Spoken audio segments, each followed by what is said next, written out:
So hi everybody, and welcome to this live podcast with Kinnevik, a remarkable Swedish company. And this company was founded in 1936, so has a long tradition in driving growth and innovation in various industries: telecom, e-commerce, and healthcare. And at MBIM, we own just under 4% of the company, equivalent to just under $100 million. So a warm welcome to the CEO, Georgi Ganev, and the chair, James Anderson. So, Georgi, just before we start, what is Kinnevik? So, as you said, we are soon 90 years old or young, I suppose. We have a history of backing amazing founders and being part of building businesses across various sectors. We are publicly listed, meaning that we give public shareholders the exposure to fast-growing companies. And we have a long-term mindset because we also have our founding family still as lead shareholders, providing shareholders of flesh and blood with long-term mindset, looking for returns for generations rather than quarters. So that, I think, in simple terms, who we are. Good. And how has the portfolio changed over the years?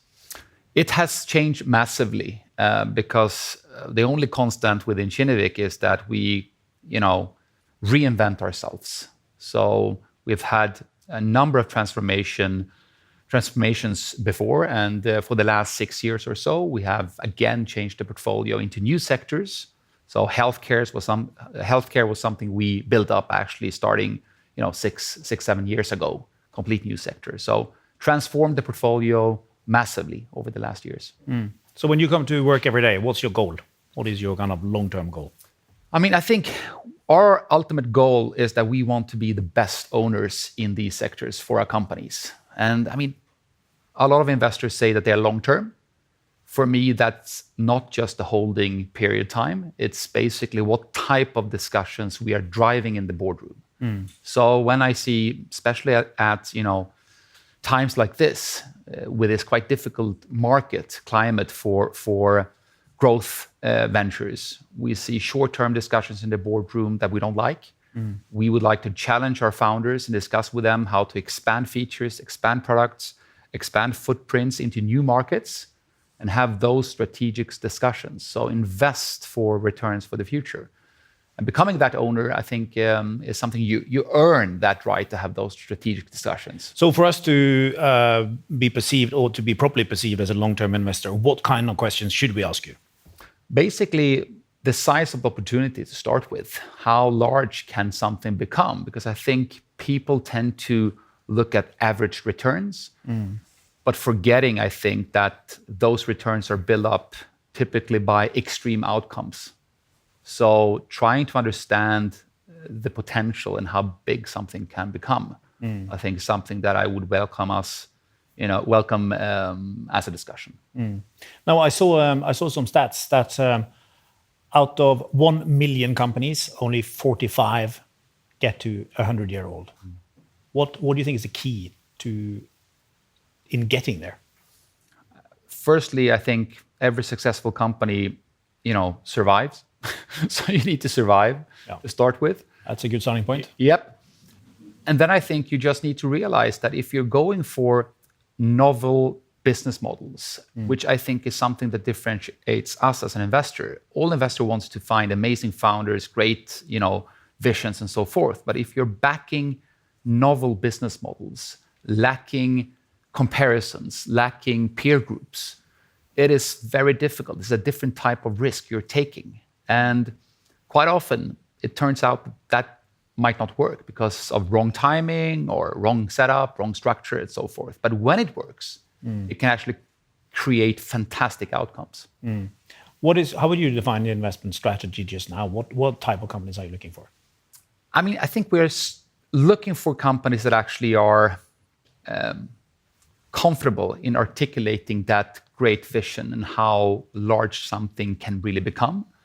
That they are bold and brave, but at the same time, of course, understanding that creating a business takes time, and they should have that grit to go through not only one period of challenges, but I think all great companies, speaking about NVIDIA, Amazon, and so forth, and of course, James knows much more of these companies than I do.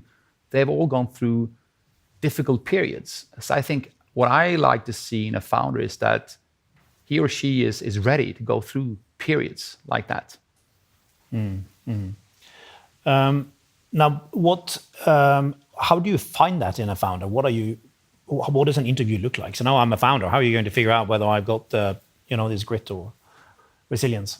The first question, I think, is to really pan out, because typically when you do your classical, 3-year plans, you tend to extrapolate just what you're doing now, which doesn't tell me anything about what can potentially, happen and become. So to kind of pan out and to ask questions regarding the 10 or 20 years outcome, that forces, I think, the founder to think differently. And certain founders that we have met and of course backed, they have the understanding of how large this can become. They can articulate that for the long term, while, of course, being very disciplined and execution-oriented, result-oriented here and now, because you also build typically great companies by delivering every day, every week.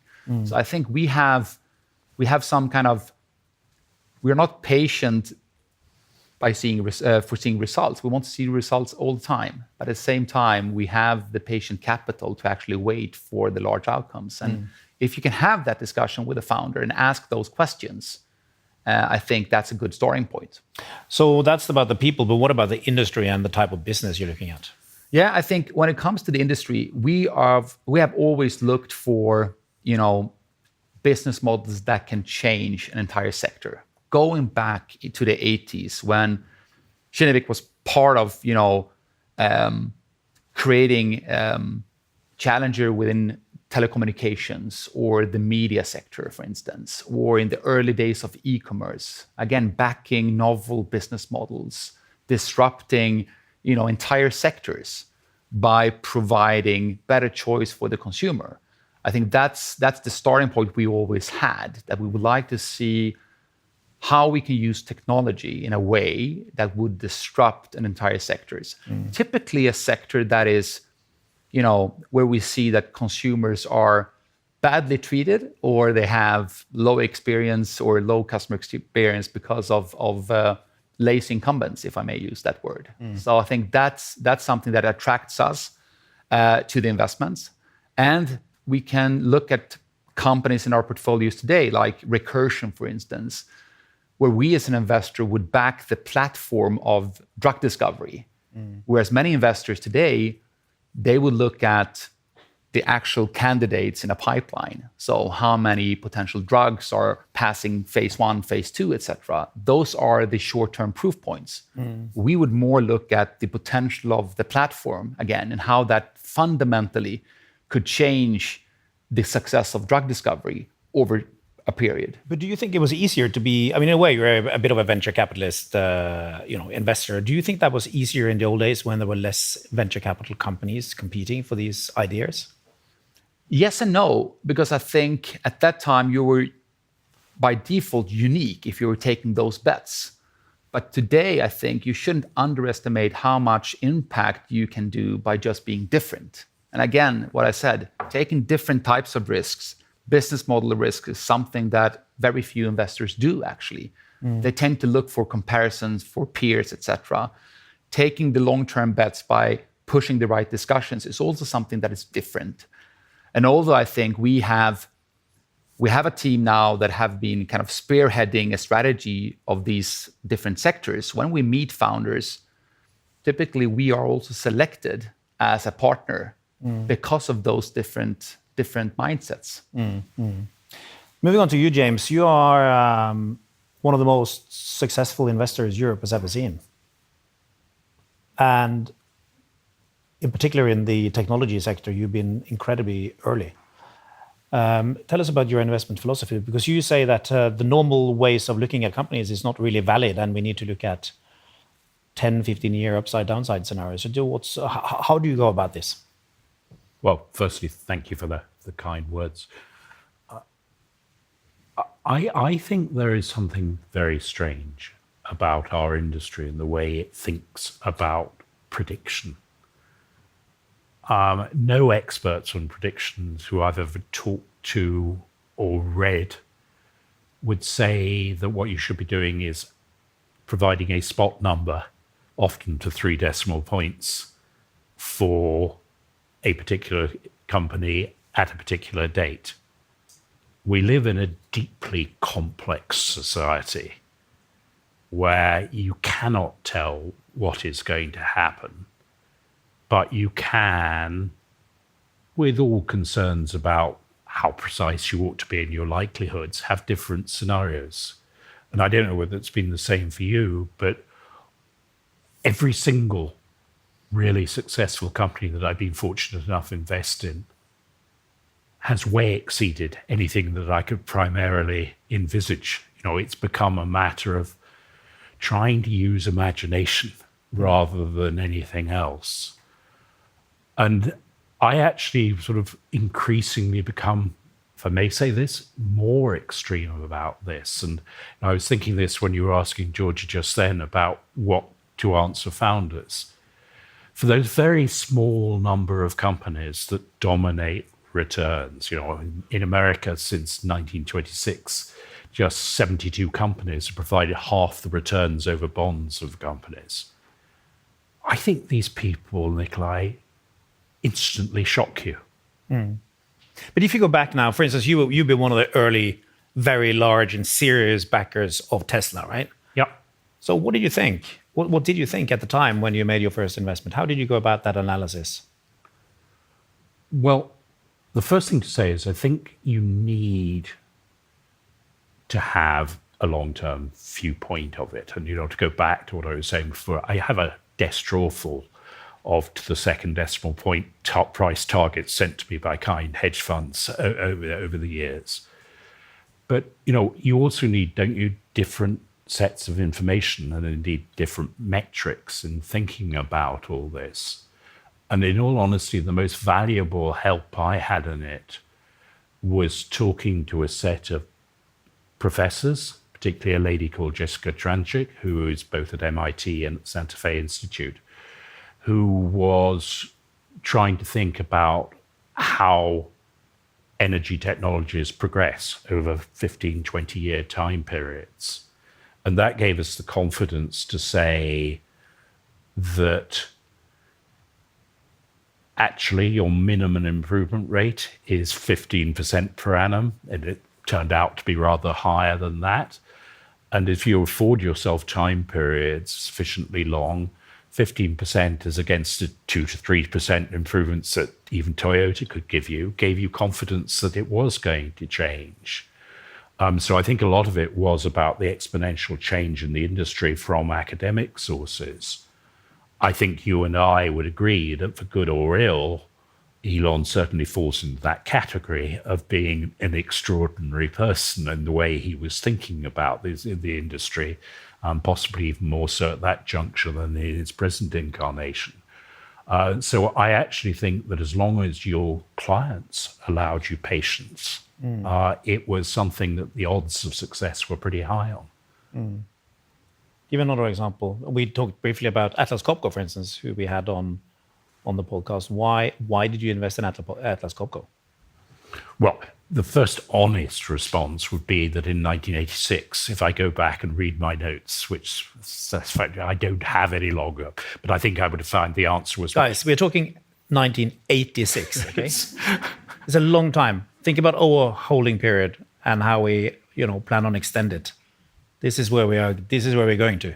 Yeah, I think at that time the answer would probably have been reasonably superficial. I need to be honest about that. It took me a long time to try and think about this in a hopefully more profound way. I think in that very Swedish element of it, having stable long-term owners was incredibly important. What the Wallenberg universe, who I know you talked to, have enabled there is so far different. I think you need, in most great companies, founders or long-run families. I think there are very few companies that don't have those that become truly successful. But it was also an absolute commitment, and this goes back to George's point, about constantly widening the market. so that it got bigger and bigger rather than exhausting those tiny areas of dominance that some companies had. But what I'd most like to understand more is within those two conundrums, how they've constantly managed to select CEOs, mostly who've been there, as you know, for a very long period of time, who absolutely themselves embody these principles. And I think that is very unusual. And, I sometimes find the European companies that have really succeeded even more interesting than the American ones from this point of view, because it is actually something wider, isn't it, than just the founder. I'd say exactly the same of ASML, which has effectively never really had a founder, but yet has had truly astonishing people leading it for 40 years. So when do you sell? Or do you sell? Well, I think firstly, one should think again and again of it. As Charlie Munger says, interrupting compounding is not really a very sensible thing to do. And, my sins of commission on this front have been worse than my sins of omission on it. And, both on the buying and the selling. And I only have to admit that I sold Apple in 2016. Because I couldn't see how it was going to grow, and I couldn't see post-Steve how it was going to have the ethos it has. Now, in some ways, that's been true, but I don't really think it's been true in economic terms, even if it's been absolutely wrong in stock market terms. I think you should only sell if you think you have actually got to the period where you've exhausted that growth, and that growth has to be estimated via your imagination as well as any sort of sense of predictions about it. And, I wish on the whole that I'd kept to those cultural factors more behind all that. I think once a company changes its nature, then it's very difficult to get the longevity and the extremes that we've got. So in some ways expressing about the scale of the market, but a lot of it is also, have they got the culture still that will enable them to explore these extraordinary theses that they have?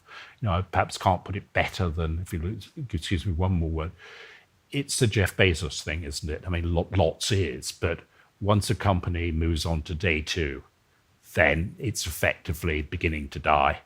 And you've got to stay with that extraordinary level of ambition, extraordinary iconoclasm about how you go about thinking about your own industries.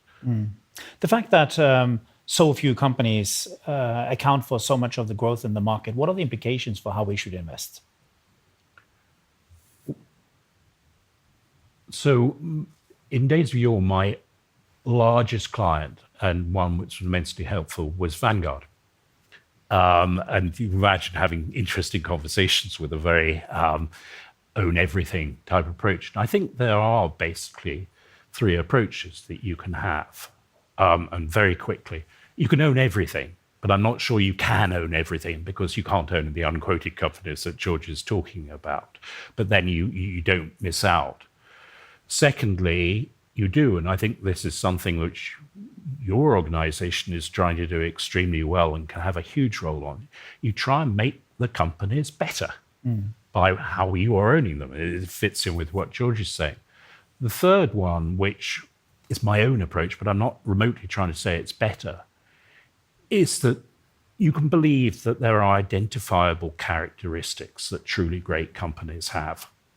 And actually, I think in many ways, I've probably expanded that too much and had too many not truly great companies, but I think they have identifiable characteristics.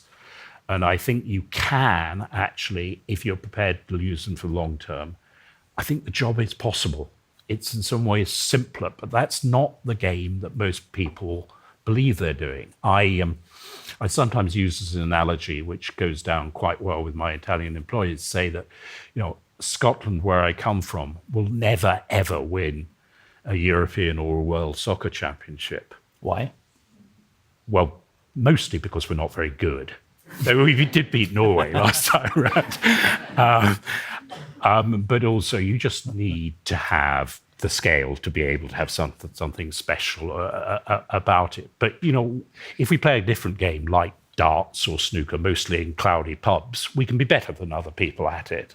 Now, most people in investment, and I find this incredibly sad, but most people in investment, to my mind, are engaged in the game, and they are incentivized to this, of trying to beat other people over short periods of time. I think if I say that you're looking for the extremes, they have identified extremes, and you give yourself, or hopefully your clients give you at least 10 years to do it, it becomes a feasible game, which has as much chance as winning, because it sounds very arrogant. Otherwise, couldn't it, Nicolai, saying, I can do this, but other people aren't. I just don't believe that's what most market participants are doing. The figure in New York is that 60% of people are paid on the basis of their daily P&L.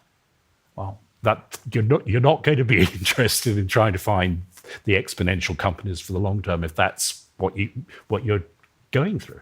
Well, you'll be pleased to hear that we have a slightly longer term horizon than daily. Now, Georgi, just moving on to the difference between Europe and the US.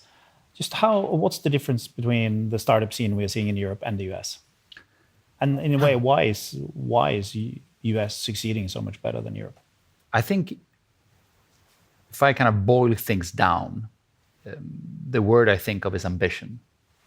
And for sure, now when we have more than half of our portfolio in US businesses, I see a clear difference. It's an ambition level that is much higher in the US compared to Europe. I don't know really why, but in Europe we tend to focus a lot, around legislation, boundaries, regulation, etc., instead of actually thinking how to do the impossible, kind of. So that's the ambition level, and that goes well beyond founders. I think also investors think in a different way in Europe, and we have, of course, fantastic European examples. I mean, companies like Spotify and others that have proven that you can truly become global winners. But still, I think the ambition level is a big difference. What about Stockholm? I think Sweden has the pleasure of having several factors that has, helped, this startup scene to move. Everything from, PCs being, rolled out during number of years in the 90s, sorry. Very early on, I was working with that, myself with kind of fiber to the home, kind of allow people to have fast access to internet in the early days, has been kind of part of this scene growing. And I think also that successful startups typically, feed other startups. Because you mentioned this home PC. Just explain briefly, because in Sweden there was a situation where, people just got PCs, right? Yes. At home. And very affordable, at least. Yeah, I know. But I mean, it's quite interesting that how a government can actually accelerate technological progress by something like that. Yeah. It wasn't very expensive. No, it wasn't expensive. And I think it, again, was a long-term bet, understanding that if we would provide more people with these tools and the infrastructure, which basically is the broadband connection, right? Good things will happen, probably not so good things as well. We had, a lot of debates around Pirate Bay and other stuff during this period of time, but I think it actually created a lot of innovation. So we can definitely do it in Europe as well. But it's sad to say that it's a clear difference today, both within the investment community and founder community, that the ambition level is different. Then, of course, having said that, US is a huge market, and you don't have to go abroad before scaling.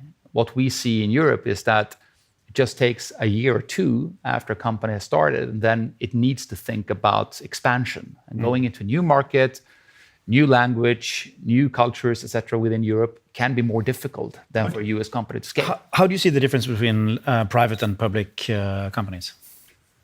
I mean, we say sometimes that we can actually save companies from going public. It sounds a bit sad, but especially since we are a public company ourselves. But we see sometimes that founders in the private environment has the freedom to actually focus on building a great company for the long term. And once they're public, they are actually evaluated along the lines that James just described, right? So much shorter time periods, different type of work streams.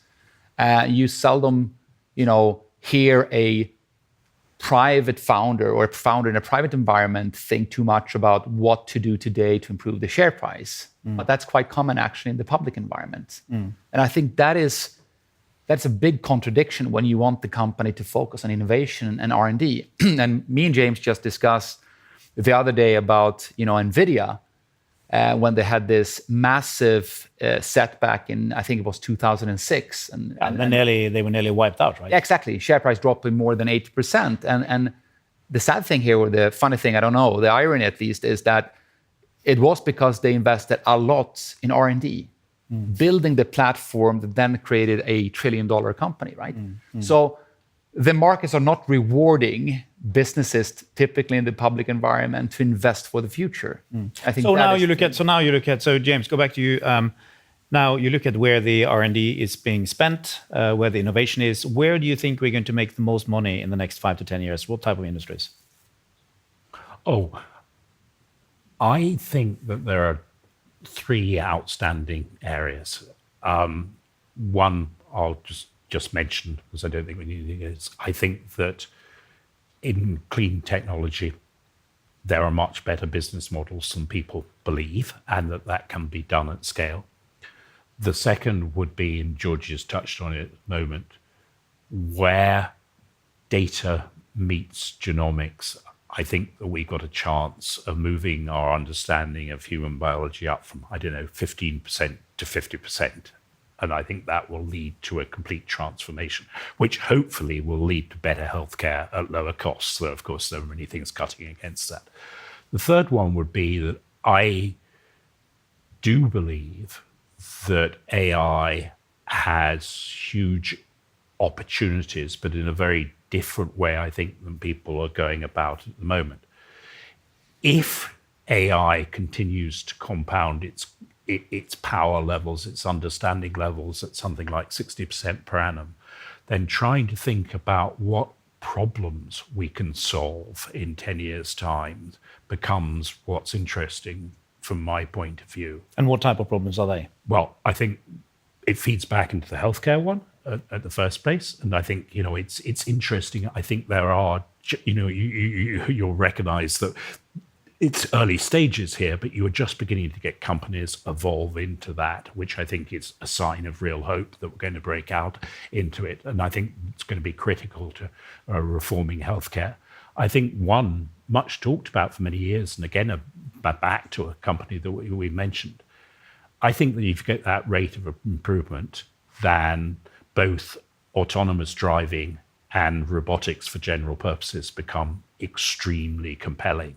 And at prices levels where they can transform our world. And Georgi, do you agree on this, or are you coordinated in where you want to put the money? Kind of hope so in a way. Most of the time, not always, but most of the time. And I think, I'm an engineer by training, and I'm truly fascinating because we're now seeing something that hasn't happened before. I think for the first time we can translate, human biology, chemistry into, technology for the first time ever.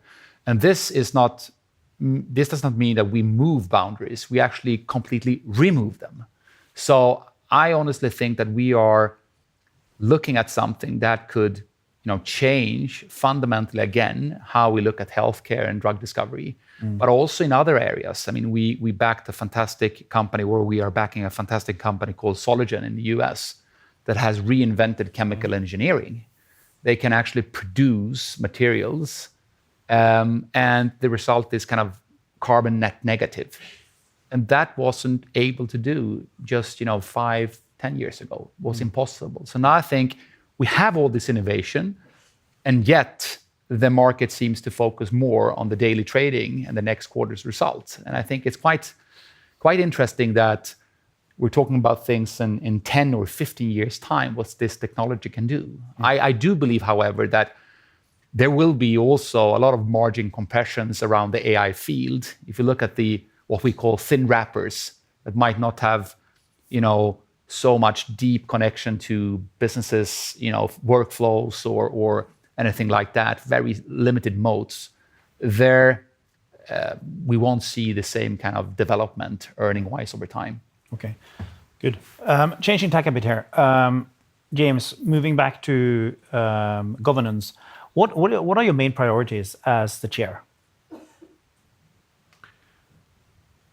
My number one priority at the moment is trying to make sure that Georgi and his team have the confidence to invest in a way that logically fits into the philosophy both of us, I think, is expressing. I think that there is a continuous danger when you are in a bad phase of markets or a bad phase of the company, or both combined, that you give up trying to be truly successful. And how do you do that? You call him and say, "Come on, Georgi, cheer up." Well, as a matter of fact, yes, sometimes. Yes. I actually think that the human aspect of that is important. There's this great story about Bezos and Buffett, at a far higher level than Georgi and myself, that, in 2005, Buffett very publicly went and put his arms around Bezos and said, "Jeff, you're getting it right. Don't listen to the market." These things really matter. I think, it's, as Jensen at NVIDIA says, if he'd known how hard this was going to do, he wouldn't have done it. Yeah. So, you've got to keep that. But I think that there is, I think very often, as Georgi was implying, a different way around. I think what goes on at board meetings does matter from that point of view. Does it help to have a big family shareholder? For sure, I would say so. I think... In what ways? I think shareholders of flesh and blood, again, thinking about generations rather than quarters matters. And I think especially when you have founding families, as in Kinnevik, they have been around for a long period of time. They have seen, changes before. If there's some, legacy and culture and history we have, it is that we have done many new things. And one of our, persons within Kinnevik, Jan Stenbeck, he said, "I don't just want to see around the corner. I want to live around that corner." And how is it to take over after somebody like that, right? He was kind of a visionary genius. I'm not saying that you are not, but and of course probably you are, but he for sure was, right? And what is it to take that? First of all, I wouldn't say that I wouldn't compare myself to anyone like that. But I think the most important thing to understand as a CEO of Kinnevik is that you're actually taking the baton and you are carrying this forward, because this is much more than one person or one team. It's actually an institution, and it's a unique vehicle, because we have the combination of being an investor, looking at fast-growing tech companies, but also in one way backed by a family office kind of mentality with this long-term approach. That is unique. Is it important that board members own shares in the companies where they're on the board? Yes, though I fully accept that the number they own is dependent on their own personal circumstances. Yes. Is Kinnevik a very Swedish company? In that we had Erin Mayer on the podcast, and she talks about the importance of consensus decisions in Sweden. Now, at the same time, when you reach consensus, it's normally not a very good investment because it's so consensual, right? So just how do you balance this? How can you be contrarian in a country like Sweden where everybody has to agree? From that perspective, I think we're typically non-Swedish, and I think that's why Kinnevik in the past has been very much of a role model, I think, to certain Sweden founders that have been looked at the Stenbeck family and Kinnevik as an example of being a contrarian and taking bold decisions. I don't believe always in democratic decisions. I do believe that you should listen and carefully consider every different perspective. So having a open discussion, a good decision-making process is one thing. Trying to agree on everything is a total different thing. And I don't think we're there. So from that perspective, we're very non-Swedish. How do you deal with failures? I think, first of all, you need to acknowledge failures. But I think it's. But do you guys really acknowledge failures at Kinnevik? You talk a lot about your successes, but you don't talk so much about the stuff that doesn't go so well. It hurts to talk about failures, but actually we do. We talk about things that have gone wrong. We have, taken some serious bets in companies that have gone bust, and we've lost a lot of money. That we talk about. But I think what's important is that it doesn't create this culture of, fear of doing mistakes, because we are in the business of risk taking, and I'm sure that every great company out there, including Kinnevik, will do a lot of mistakes during that successful journey, right? So if you're obsessed about failures in a negative way, I think that can form a culture that is very negative when it comes to seeing the potential going forward. Somehow I think you should, as an investor, sometimes celebrate, mistakes and see that as something, very natural in your evolution of becoming better. And sometimes I also get annoyed by people saying that it's very good to extract learnings so we don't do the same mistake twice. I do agree, but there are so many new mistakes to be done. So I'm not sure you can protect yourselves from doing mistakes just because you learn your past mistakes. You just have to live with them and make sure that when you hit that extreme outcome, it hopefully will actually compensate for all the mistakes you've done for a long period of time. I don't know, James, if I get fired now or... No, but so we're actually going to... I'd just love to explore that a bit, kind of the potential of being fired, because not you, of course, but... James, you mentioned a bit earlier that if your shareholders permit you, if your investors permit you to be long term, right? Yeah. Now, how do you think about a drawdown and how much money you can lose before your job is at stake, right?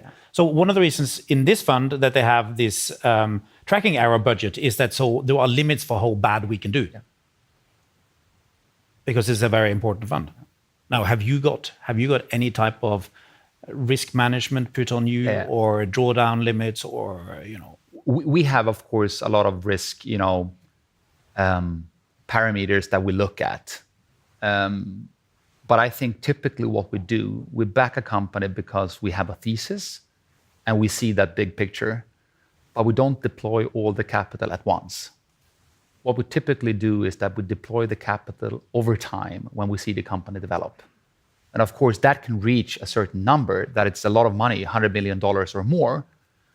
But at a certain point, we don't regret that we backed that, in the beginning, and we admit that we made a mistake, and the company will actually not be part of our portfolio, either because it's written down or it goes bust. That happens. But it's a limit, of course, how much capital we can put in that company. What do you think, James? I think... How badly can he do before you give him a different type of telephone call?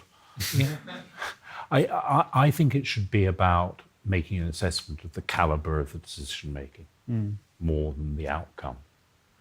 And I think we forget just how fragile success is. So go back to another company that, in marked contrast to Atlas Copco, which I held on to through this. My earliest investments when I was working as assistant in the American department was in Home Depot. Now, Home Depot in, I think, late 1985, might have been early 1986, but around that time period again, was within 3 weeks of going bankrupt. And I believe there's a Harvard case study around this at the time. Now, it is, since then, one of the 25 best investments you could have made if you carried on owning it. If they'd gone under at that point, would they have developed a program? I'm not really sure they would, because the entire thesis was out there and correct, and the upside was huge. So, I think a lot is about thinking about the caliber of thought and the caliber of work that is done. And on that score, I do think that there are plenty of people in the financial industry who don't deserve to have very highly remunerated jobs and to keep them. But I think also, in times like this, when we had a big market reset, more difficult to raise capital for growth, companies for sure. I think we need also to be humble, right? Because it's easy to say that now we separate the winners from the losers, we separate the wheat from the chaff and so forth. But there are definitely a lot of companies out there that will go bust because they can't raise capital. Yeah. That could have become something extraordinary. And we are the one deciding whether they should have that chance. Might not be so that it's a bad company, but we did not give them that chance. What does it mean for us? Of course, we can't fund every company we have in the portfolio. We can't fund every company out there. But we should also remind ourselves that it's difficult to actually, see that future potential also in a company that's struggling. Otherwise, investing would be easy. You would only then allocate more capital to the ones that are performing right now, every day. Yeah. But that's not the case. No. Investing is not easy. James, what advice would you have to us as a firm? Well, firstly, I repeat that I genuinely have admiration for you going on. I don't want to be remotely arrogant enough to say that I consider better, but I think that you have such enormous opportunities to do good for the way the financial sector works, and indeed so that it goes beyond, Nicolai, if I may, the financial sector. Because, I've always had this belief that really we'd be better off if we thought about the job that we're doing as trying to help build great companies. I think you have an unequal chance to try and help build great companies. And the second part of that is that I think that building a really distinctive, individualized investment culture inside your organization would be a fascinating project for you, because... And what should it look like? Sorry? And what should that culture look like? I think the culture, and I hope this is consistent with many of the companies that we've been talking about, should be all of you taking a look at what you think from the first principles your objectives are, what you can contribute in the broadest possible sense, and not to care at all if that, and again, I would have thought you were in a strong position in most ways from that point of view, and not to care whether that cuts against the convention. Talking to your colleagues earlier about, I personally believe that there is no evidence that the financial rewards prevalent in most markets for investment do anything to help get you to better investment. So rethink it all. Rethink the metrics that you judge by companies by. I was being incredibly influenced recently by Kathleen Carrico, the discoverer of many mRNA technologies, as most of you will know, autobiography, which was relating the terrible, terrible things she had to go through in academia because of what she put with the rituals of how you had to do things each year. And gradually, the amount of money she was allowed, the research staff, the size of the lab, even the appointment of her was in question, just because she was being measured by how much money she brought in each year. Then at the end of 20 years, you suddenly win the Nobel Prize. You don't know when these things are going to happen, and they need to be given their space. Now, we have a lot of young people listening to this podcast. The room is full of them. What kind of advice would you give them? Georgi, if we start with you. I think if I go back some years, it's really the question about planning. I think it's very difficult to plan things because seldom it turns out as you plan them. It's when it comes to your personal development, your career, I think it's impossible, right? So you need to do what you're passionate about and what you're interested about. And also coming back to what we discussed earlier, the mistakes, right? Allow yourself to do some mistakes. It's not possible to learn by just doing the things that you're comfortable with. And I think if you're able to do more mistakes early on, you will become wiser. And I think that is something I wish someone would have given me confidence to do early on in my career. What about you, James?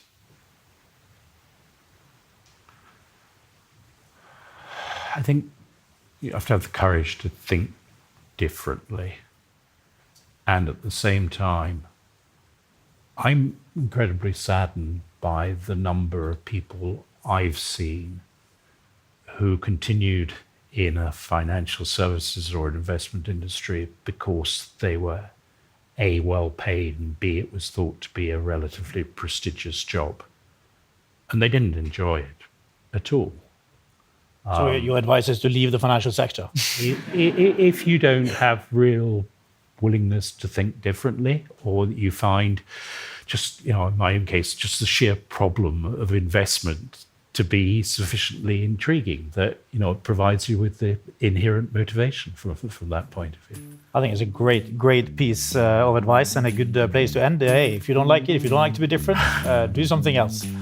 Big thanks to both of you, and thanks for coming to Oslo. Thank you very much.